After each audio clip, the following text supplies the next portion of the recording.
প্রতিদিনের তুলনায় আজ অনেকটাই বেলা করে ঘুম থেকে উঠেছি। এখন ঘড়ির কাঁটায় বেলা বেজেছে সকাল 8:30 মতন। আসলে সকালবেলায় উঠেছি, দিয়ে আবার শুয়েছি। কারণ কি বলতো? কারণ কাল রাত্রিরে ট্রান্সমিটারে আগুন লেগেছিল, সে কারণেই কিন্তু কাল রাত্রির থেকে একদমই লাইন নেই। তো সকালবেলার দিকেও লাইন ঠিক হবে না, লাইন ঠিক হতে হতে দুপুর গড়িয়ে যাবে, কারণ ডিপার্টমেন্টের লোক আসবে তারপর লাইন ঠিক হবে। আর লাইন ঠিক না হলে তো সকালবেলা রান্না বান্না ঝামেলাটা থাকে না। সে কারণে এমনি তো আজ শনিবার, সে কারণেই কিন্তু একটু বেলা করে ঘুম থেকে উঠেছি। তবে কর্তামশাই ঘুম থেকে উঠে কালকে রাত্রিরের যা খাবার ছিল তা খেয়ে কিন্তু ডিউটি বেরিয়ে গেছে। সকালবেলায় একবার আমাকে ডেকেছিল, তো তারপর বলল ঠিক আছে ঘুমো, তাহলে আজ উঠে আর কি করবে, যতক্ষণ খুশি ঘুমো। সে কারণে কিন্তু আমরা মা মেয়েতে দুজনাই মিলে শুয়েছিলাম। তবে ঘুম খুব একটা পাইনি, কারণ ওই সকাল সকাল ওঠা অভ্যেস, তো সে কারণে কিন্তু এত বেলা করে পর্যন্ত শুয়ে থাকলেও ঘুম পায় না। তবে ওই আলস্যামি করে একটুখানি শুয়েছিলাম আর কি। তো যাই হোক, এখন ঘুম থেকে উঠেছি, উঠে কিন্তু ব্রাশ করছি দুই মা মেয়েতে এখানে হেঁটে হেঁটে। ব্রাশ ট্রাশ করে মুখ টুক ধুয়ে নিয়েছি, ধুয়ে নিয়ে এখন কালকের যে কাপড়গুলো ছিল সেগুলোকে মেলে দিচ্ছি। আর কি বলতো, সকালবেলায় তো চাটা কোনো কিছুই খাওয়া যাবে না, কারণ লাইন নেই। লাইন না থাকলে তো কোনো কিছু খাওয়া দাওয়া সম্ভব না, সে কারণেই কিন্তু ওভাবেই আছি। তবে এখানে কাপড়গুলো মেলছিলাম, পাশের বাড়ি দিদির ঘরে গ্যাস ছিল, তো ওই দিদি বলছে যে একটুখানি চা করে নিয়ে খাও, সকাল থেকে এভাবে না খেয়ে থাকলে তো ভালো লাগে না, একটুখানি চা না খেলে ভালো লাগে না। তো একটুখানি মেয়ের দুধ ছিল, সেটা আগে গরম করে নিয়ে এসে মেয়েকে কিন্তু দিয়ে দিয়েছি, খুবই অল্প পরিমাণের দুধ। তো সেটা আর আমি চা করিনি আজকে, ওটাই কিন্তু মেয়েকে দিয়েছি যে আপাতত খা, তারপর কালকে রাত্রিরের একটুখানি খাবার আছে সেটা পরে খাবে। আর তারপর লাইন যখন ঠিকভাবে আসবে তখন রান্নাবান্না হবে, সে কারণেই কিন্তু দুধটা গরম করে নিয়ে এসে দিয়েছি। ও দুধটা দেখে বলছে মা এইটুকুনি দুধ ছিল, কালকে রাত্রিরে খেয়েছে আর কালকে সন্ধ্যাবেলায় চা খেয়েছি, তো সেই কারণে দুধের পরিমাণটা একদমই অল্প। মেয়েকে দুধটা গরম করে দিয়ে দিদির ঘর থেকে আমি একটুখানি চা করে নিয়ে এসেছি, আর চা করে কিন্তু দিদিকেও দিয়েছি। ওই দেখো বারান্দায় বসে দিদি চা খাচ্ছে, আর আমার চাটা নিয়ে আমি এখানে খাচ্ছি। বিস্কিট নিয়ে এসেছিলাম, তো আমার বিস্কিট দেখে দেখো ভাস্তাও কিন্তু বিস্কিটটা চাচ্ছে। আর একটুখানি কালকে রাত্রিরের খাবার ছিল, তো ওটাই কিন্তু মেয়েকে দিয়ে দিয়েছিলাম যে খেয়ে নে, আর অনেকক্ষণ আগে দুধটা খেয়েছে, তো সে কারণেই কিন্তু খাবারটা দিয়ে দিয়েছি। আর বেলা যেহেতু অনেকটাই হয়ে গেছে, তো বললাম যে এটুকু খেয়ে নে, কিন্তু ও পুরোপুরি খেলো না, অল্প একটু খেলো, খেয়ে বাকিটা রেখে দিল। ও এরকমই জানো তো, বাসি টাসি খাবার খেতে খুব একটা পছন্দ করে না, তবুও কিছু করার নেই, দিয়েছি। তো এখন কিন্তু প্রতিদিনের মতোই কাজে লেগে পড়েছি, ঘর দৌড়গুলো ঝাড় দিয়ে নিই। তো চলো ঘর দৌড়গুলো ঝাড় দিতে দিতে নিজের পরিচয়টা দিয়ে নিই। শুভ সকাল আমার প্রিয় বন্ধুরা, সকলে কেমন আছো? আশা করছি যে যেখান থেকে আমার এই ভিডিওটি দেখছো সকলে ভালো আছো, সুস্থ আছো, আর আমরাও খুব ভালো আছি। অরুণাচল প্রদেশের এই ছোট্ট পাহাড়ি গ্রাম থেকে আমি মামনির সংসারের আরও একটি নতুন ব্লগে তোমাদের সবাইকে স্বাগত জানিয়ে তোমাদের সবাইকে সাথে নিয়ে আজকের ব্লগটি শুরু করে দিয়েছি। আমি আশা করছি আজকের ব্লগটিও তোমাদের খুব ভালো লাগবে, তাই সম্পূর্ণ ব্লগটি জুড়ে আমার সাথে থাকার অনুরোধ রইল। ঘড়ির কাঁটায় বেলা বেজেছিল সকাল 8:30, আর সকাল 8:30 থেকে আমি তোমাদের সবাইকে সাথে নিয়ে আজকের ব্লগটি শুরু করে দিয়েছি। যারা নতুন এসেছো, আমার ব্লগটি যদি ভালো লাগে প্লিজ একটি লাইক করে চ্যানেলটি সাবস্ক্রাইব করে আমার পাশে থেকো। আর যারা আগের থেকেই আমার পাশে আছো তাদেরকে আমার অসংখ্য ধন্যবাদ, আর আমার মন থেকে অনেক অনেক অনেক ভালোবাসা। তো তোমরা তো দেখলেই ঘরগুলোকে কিন্তু সুন্দর করে আমি ঝাড়ু দিয়ে নিয়েছি, ঝাড়ু দিয়ে নিয়ে তারপর এই জায়গাটা ঝাড়ু দিয়ে নিলাম। আর চারিদিকে দেখো কি সুন্দর ঝলমলে কিন্তু রোদ্দুর বেরিয়েছে। আর যেহেতু কন্টিনিউ বৃষ্টি হচ্ছে, সে কারণে কিন্তু রোদ্দুর বেরোলে আমাদের মনটা একদম আনন্দে ভরে যায়। আর রোদ্দুর বেরোতেই চারিদিকের পরিবেশটা দেখো দেখতে যেমন সুন্দর লাগছে, আর চারিদিকে একদম ধোপাবাড়ির মতো হয়ে আছে। সকলেই কিন্তু কাপড় চোপড় কেচে ধুয়ে মেলে দিয়েছে, তারগুলোতে একদমই জায়গা নেই। আসলে ওই ভেজা টেজা থাকে, তো রোদ্দুর উঠলে পরে যা কিছু থাকে সবই বাইরে মেলে দেয়। আর এইদিকে বাচ্চারাও দেখো মনের আনন্দে খুশিতে কি সুন্দর খেলছে। আর ভাস্তা বারবার গিয়ে আমাকে কিন্তু পাপ্পি দিচ্ছে, আর আমাকে বলছে ওকে কোলে নেওয়ার জন্য। তো আমি বললাম না এখন বাবা আমি কাজ করছি, কারণ অনেকটাই বেলা করে ঘুম থেকে উঠেছি।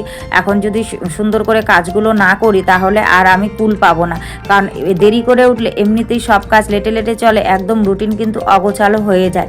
তবুও ইচ্ছে করে কেন জানি না আজ একটু বেলা করেই উঠেছি, ঘুমিয়েছিলাম না জাগাই ছিলাম, তবুও উঠতে ইচ্ছে করছিল না, তাই আর উঠিনি।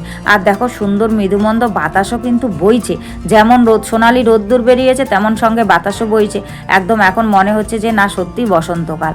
তো তারপর দুটো কাচাকুচির ছিল, কর্তামশাই কালি রেখেছে। আসলে ওই কর্তামশাইয়ের গায়ে না একটুখানি ওই অ্যালার্জি টাইপ বেরিয়েছে, সে কারণে যে জামাটা একবার পরে সেটা কিন্তু খুলে রেখে দেয়, ওটা আর দ্বিতীয়বার পরে না, ভাবে হয়তো জামা কাপড়ের থেকে নাকি, সে কারণে। তো এগুলোকে আমি কাচার জন্য এদিকটায় নিয়ে এসেছি, তবে ময়লা কাপড় নয়, তবুও একটু হাত টাতগুলো ডলে ডলে দিচ্ছি। আসলে ওই কাজকর্মে বেরিয়ে যায় তো, আর পুরুষ মানুষের কাপড় একটু নোংরা বেশি হয়, কারণ কাজকর্ম করতে গিয়ে ঘামটাম লেগে গিয়ে গায়ের মলাটা কিন্তু শার্টের মধ্যে লেগে যায়, সে কারণে অল্পই পড়ুক যাই পড়ুক একটুখানি কিন্তু ময়লা হয়।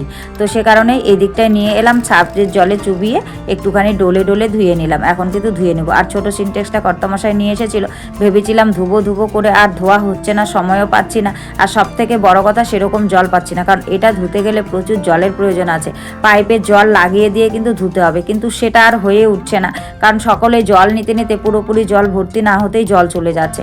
এখানে জল এরকমই, তবে বৃষ্টির জলে ধুয়ে যা, কয়েকদিন বৃষ্টির জলে ধুয়ে গেলে নোংরাটা অনেকটাই কেটে যাবে। তারপর একদম অল্প জল দিয়ে সুন্দর করে কিন্তু এটাকে ধুয়ে রেখে দেবো। তো যাই হোক, কাপড় দুটোকে সুন্দর করে ধুয়ে এই দিকটায় মেলে দিতে এলাম, দেখি জায়গাটা একটু শর্ট, তাই জামা কাপড়গুলো চাপিয়ে চাপিয়েই মেলে দিতে হচ্ছে। আর এগুলো তো অনেকটাই শুকিয়ে গেছে, ততটা মানে কি বলবো জায়গা লাগবে না, সে কারণেই কিন্তু এগুলোকে আমি চাপিয়ে চাপিয়ে দিয়ে সুন্দর করে চাপিয়ে চাপিয়ে জায়গা করে নিলাম। আর এগুলো কিন্তু অনেকটাই শুকিয়ে গেছে, আর একটু পরেই তুলে নেওয়া যাবে, তবে ওই ড্যাম ভাবটা আছে বলে রোদ্দুরে দিয়েছি। তারপর সোজা চলে এসেছি ঘরে, বিছানাটা গোছানো হয়নি, এখন বিছানাটাকে গুছিয়ে নিয়েছি। আর দেখো শুতে গিয়ে বিছানাটার কি হাল, চৈত্র মাস মানে শেষ হয়ে গেল, বৈশাখ মাস পড়তে চললো, এখনও পর্যন্ত কিন্তু কম্বলগুলো আমরা ছাড়তে পারলাম না, মানে ঠান্ডাটা পালালোই না। সারাদিন যেমন তেমন, রাত্রিরে কিন্তু বেশ ভালোই ঠান্ডা লাগে। আর পাহাড়ি এলাকায় শুনেছি ঠান্ডা বেশি, তবে গত বছর অতটা পরিমাণ ঠান্ডা লাগেনি, এবছরটা যেরকম ঠান্ডা পড়েছে।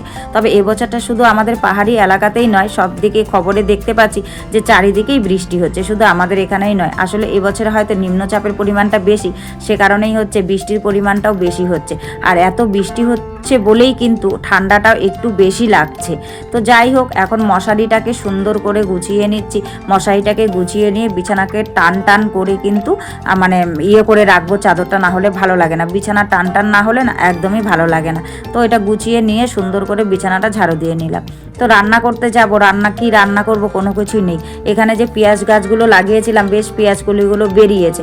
দেখো গাছগাছালি লাগালে কত সুন্দর সুবিধা, গ্রামে থাকলে অনেক সুবিধা পাওয়া যায়। দু একটা টুকটাক লাগালে পরে যখন কোনো কিছু খাবার থাকে না, তখন কিন্তু এখান থেকে তুলে নিয়ে বেশ একবেলা খাওয়া যায়। তো সে কারণেই পেঁয়াজ কলিগুলো তুলে নিলাম, এগুলোকে ভাজা করব। আর বানিয়েছিলাম ডাল, কারণ খালি পেঁয়াজ কলি ভাজা দিয়ে তো খাওয়া যাবে না, কোনো রকম করে খেতে হবে। আর এখনও পর্যন্ত বাইরে যাওয়া হচ্ছে না, বাজার সাজার ঘরের মধ্যে তেমন একটা নেই, তবে ডিম আছে, ডিম কালকেও খেয়েছি, আজকেও আর খেতে ইচ্ছে করছে না, সে কারণে কিন্তু মুসুর ডাল করে নিলাম। আর করে নিচ্ছি পেঁয়াজ কলি আলু ভাজা। তবে অনেকটাই পেঁয়াজ কলি তুলেছিলাম, কিন্তু যেহেতু সঙ্গে সঙ্গে তুলে সঙ্গে সঙ্গে রান্না করেছি, তাই রান্না করতে গিয়ে কিন্তু একদমই অল্প পরিমাণ পেঁয়াজ কলি হয়ে গেছে, জানো তো। তবে সবগুলো কলি নয়, সঙ্গে পাতাও আছে, তেমন একটা কলি বেরোয়নি, পাতাগুলোই বেশি আছে, সে কারণেই হয়তো একদম শাকের মতো হয়ে গেছে। তো যাই হোক, এই আজকের মেনুতে কিন্তু এই পর্যন্ত। তো রান্না বান্না সব কমপ্লিট করে নিয়ে, যেহেতু খুব সুন্দর রোদ্দুর উঠেছে, তাই ছোট বিছানায় যে পাটিটা পাতা ছিল সেই পাটিটাকেও কিন্তু আমি বাইরে মেলে দিলাম, আর তোষকটাকেও কিন্তু ওই দিকটায় রোদ্দুরে মেলে দিয়েছি। আর এই বিছানার নিচে কিছু কাঠ রাখা ছিল, তো কাঠগুলোকে ভাবছি বের করে দিই, কারণ এই চৌকির নিচে রাখলে না জঙ্গল জঙ্গল লাগছে, আর বর্ষা বাদলের দিন সাপকোপ কোথায় গিয়ে ঢুকে থাকবে, সে কারণেই কিন্তু সমস্ত কাঠগুলোকে আমি বাইরে বের করে দিলাম। এই কাঠগুলো আমার না একটা দাদার আর কি রেখেছে, এখানটায় রেখে পরিষ্কার করে নিয়ে এখন কিন্তু চৌকিটাকেও একটুখানি ঘুরিয়ে নিচ্ছি। আর ভাবছি চৌকিটাকে ইট দিয়ে একটুখানি উঁচু করব, কারণ নিচে ঝাড় দিতে গেলেও অসুবিধে হয়, মুছতে গেলেও অসুবিধা হয়, নিচু চৌকি থাকলে মাথার মধ্যে লাগে, সেরকমভাবে মোছামুছি করা যায় না। সে কারণেই ভাবছি চৌকিটাকে সরিয়ে সুন্দর করে চৌকির নিচ টিচগুলো ঝাড়ু টাড়ু দিয়ে চৌকিটাকে একটু ঘুরিয়ে নিয়ে একদম ইট দিয়ে চৌকিটাকে একটু উঁচু করব। আর ঘরটাকে এভাবেই কিন্তু নতুন লুকে সাজিয়ে তুলব, এভাবেই নতুন লুকে সাজিয়ে তুললে ঘরটা দেখতে বেশ ভালো লাগবে। আর সময় সময় না ঘরের মানে লুক পরিবর্তন করলে পরে দেখতে অনেকটাই ভালো লাগে, মনটাও ভালো লাগে, সে কারণে কিন্তু সময় সময় আমি এভাবেই ঘরের লুক পরিবর্তন করি। তো যাই হোক বন্ধুরা, সব মিলিয়ে আজকের ব্লগটা তোমাদের কেমন লেগেছে অবশ্যই কিন্তু তোমরা কমেন্ট করে জানাতে ভুলো না। আর আজকের ব্লগের যদি কিছু ভালো লাগে তাহলে প্লিজ একটা লাইক করো, কমেন্ট করো, শেয়ার করো, আর আমার চ্যানেলটিকে সাবস্ক্রাইব করে এভাবেই আমার পাশে থেকো। সকলে ভালো থেকো, সুস্থ থেকো, তোমাদের পরিবারের সকলকে নিয়ে ভালো থেকো। চলো টাটা।